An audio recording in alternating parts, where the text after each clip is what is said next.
Indian government has failed to pass a bill which would have reserved a third of parliamentary seats for women.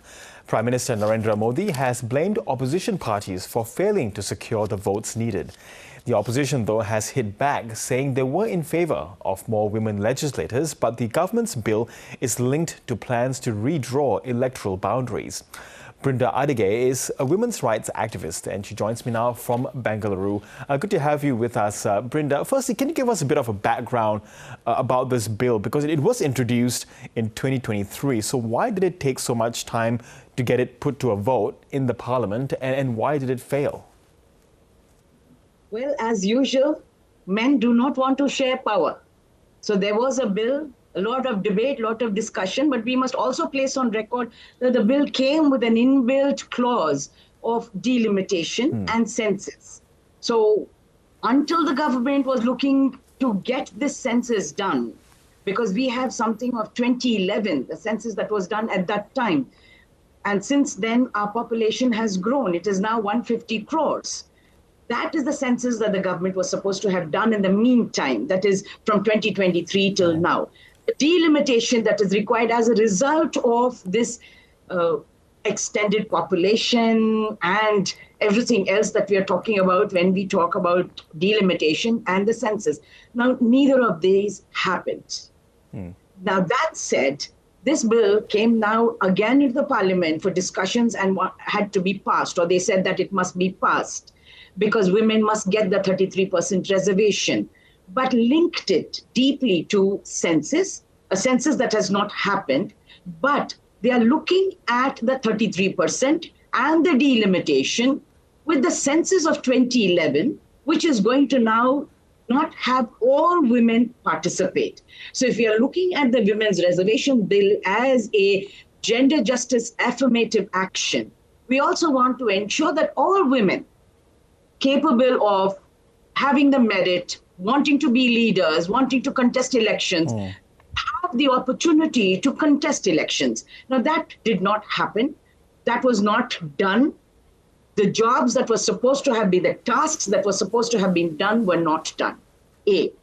B, the bill also talks about a 15-year period after which there will be a review whether the women's reservation bill must carry on or not, or may not be in the same manner. Now, all of these were also not part of the earlier debates and discussions.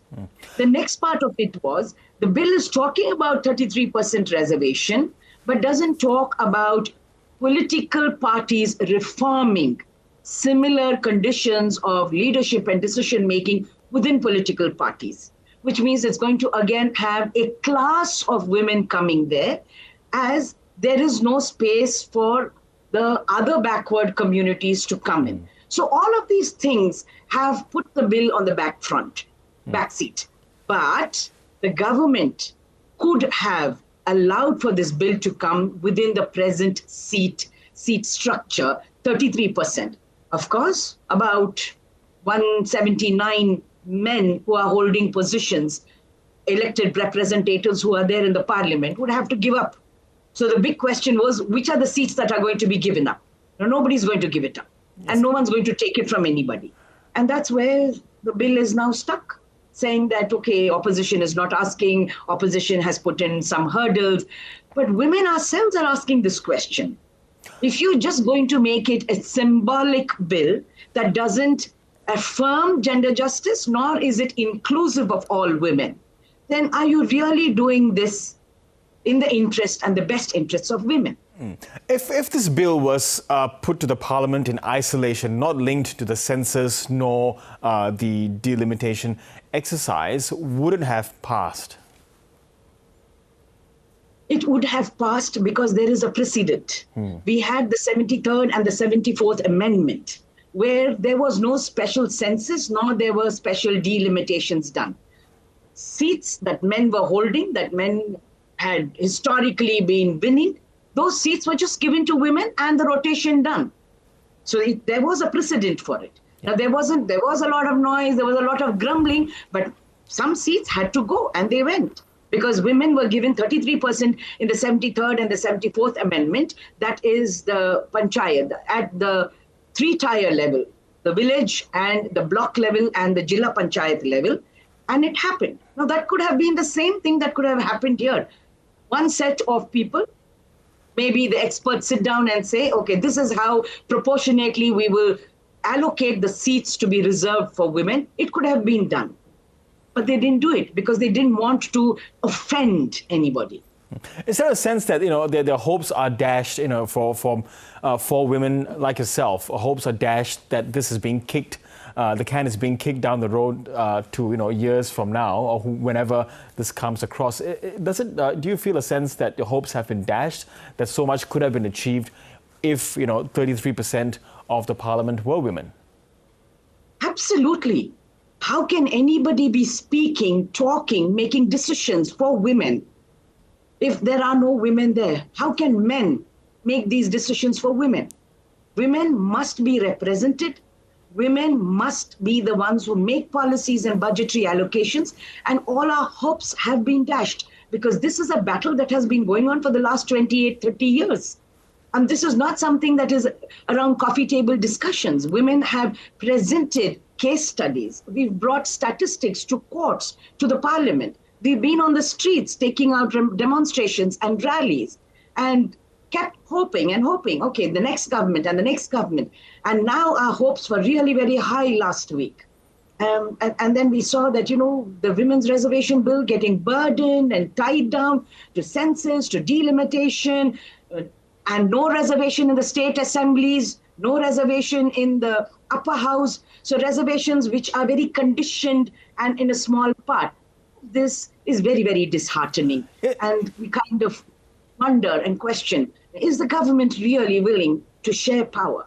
Yes, distribute. And I wonder, how will the government be viewed? Because, tying the women's reservation bill to delimitation, they seem to me very, very separate issues altogether. How is that going to be viewed by the voting public?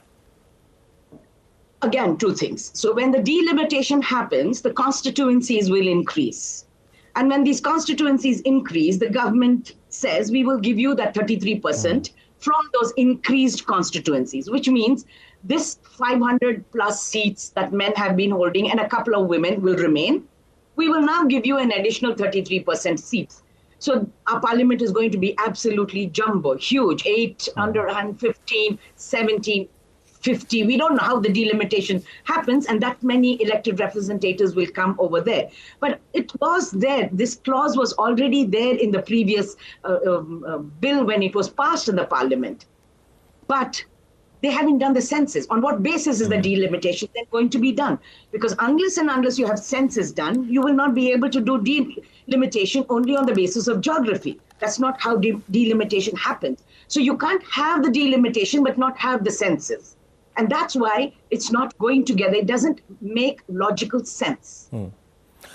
Do you harbor hopes that this bill would, at least maybe perhaps in this term of government or the next term of government, whoever is in power, it might be revisited in the parliament and put to a vote?